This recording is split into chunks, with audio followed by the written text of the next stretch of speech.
Jangan pergi sana. Alamak. Apalah saya. Aduh. Sakitnya hati ni. Assalamualaikum dan salam sejahtera. Apa khabar adik-adik? Jangan terkejut dengan aksi Kak Eliza tadi. Kak Eliza pun ada bakat terpendam juga. Sebenarnya Kak Eliza nak bagi petunjuk kepada adik-adik tentang tajuk kita pada kali ini. Cuba adik-adik tengok balik ayat ulangan yang Kak Eliza lakonkan tadi dan teka apa agaknya tajuk kita pada kali ini ya. Hey! Jangan pergi sana. Alamak. Apalah saya. Aduh. Sakitnya hati ni. Macam mana adik-adik? Dapat tak teka tajuk kita pada kali ini?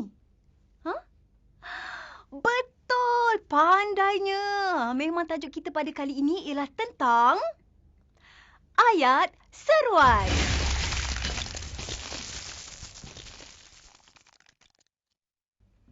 Ayat seruan ialah ayat yang membawa nada atau intonasi seruan untuk tujuan sesuatu keadaan perasaan seperti takut, marah, hairan, terkejut, sakit, takjub dan sebagainya. Ayat seruan digambarkan dalam tulisan dengan simbol tanda seru.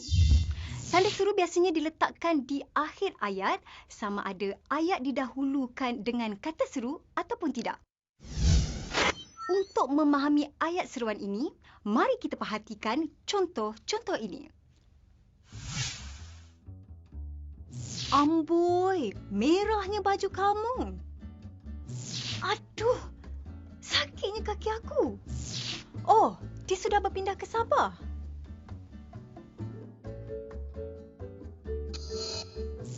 Ayat seruan haruslah dimulai dengan kata seru seperti oh, cis, wah, amboi dan sebagainya.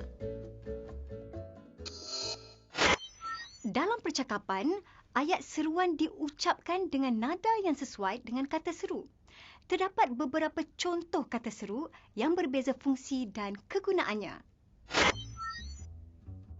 Kata seru aduh digunakan untuk menyatakan perasaan sakit atau hairan.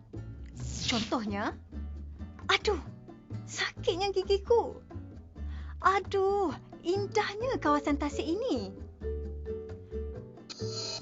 Kata seru cih atau cis digunakan untuk menyatakan perasaan mengejek, tidak suka atau marah. Contohnya, cih, berdebah betul lelaki itu. Cis, nyang kau dari sini.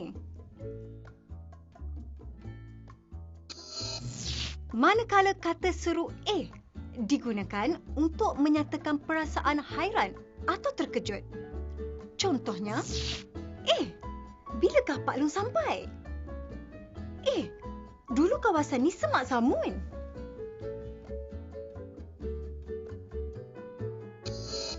Kata seru hai digunakan untuk menarik perhatian atau menegur seseorang.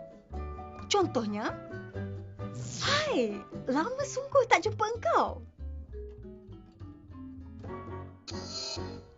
Kata seru nah digunakan untuk menarik perhatian atau memberikan sesuatu. Contohnya, nah, terimalah habuanku. Nah, itulah orangnya.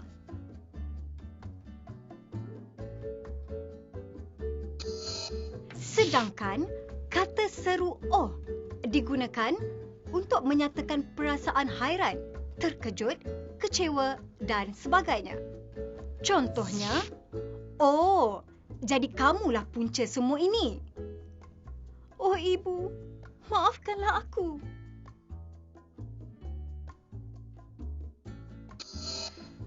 Kata seru wah digunakan untuk menyatakan perasaan kagum. Contohnya, wah, pantas sungguh budak itu berlari.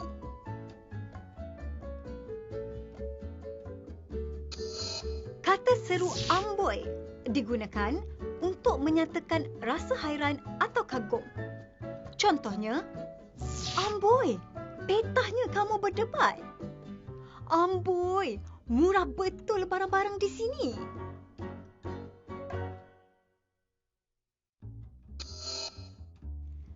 Kata seru ah digunakan untuk menyatakan tidak setuju atau menolak sesuatu. Contohnya, saya tak akan bersetuju. Kamu pergilah sendirian. Dan akhir sekali, kata seru wahai digunakan untuk menyatakan perasaan sedih atau untuk menarik perhatian. Contohnya, wahai anakku, ingatlah pesanan ibu. Itulah adik-adik contoh kata seru dan penggunaannya.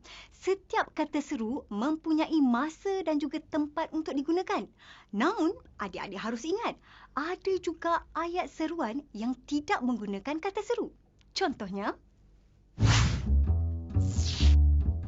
comelnya bayi ini. Cantiknya rumah kamu. Busuknya longkang ini. Hebatnya persembahan tadi. Banyaknya kereta. Semua contoh ini tidak menggunakan kata seru, tetapi masih dipanggil ayat seruan kerana terdapat simbol tanda seru di hujung ayat. Macam mana adik-adik? Mudah je kan? Bagus. Namun, adik-adik jangan cepat berpuas hati.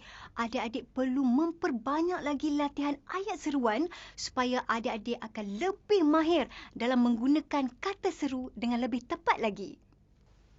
Bak kata pepatah Inggeris, practice make perfect.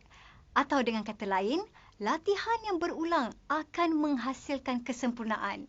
Adik-adik boleh menggunakan latihan pengukuhan yang akan Kak Heliza berikan sebentar lagi sebagai langkah pertama adik-adik.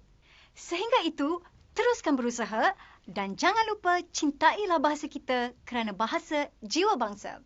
Selamat belajar!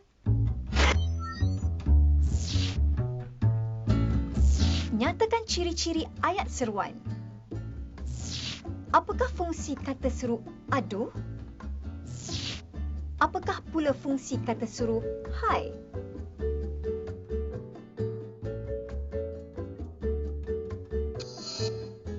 Sekarang, uji pemahaman adik-adik mengenai ayat seruan.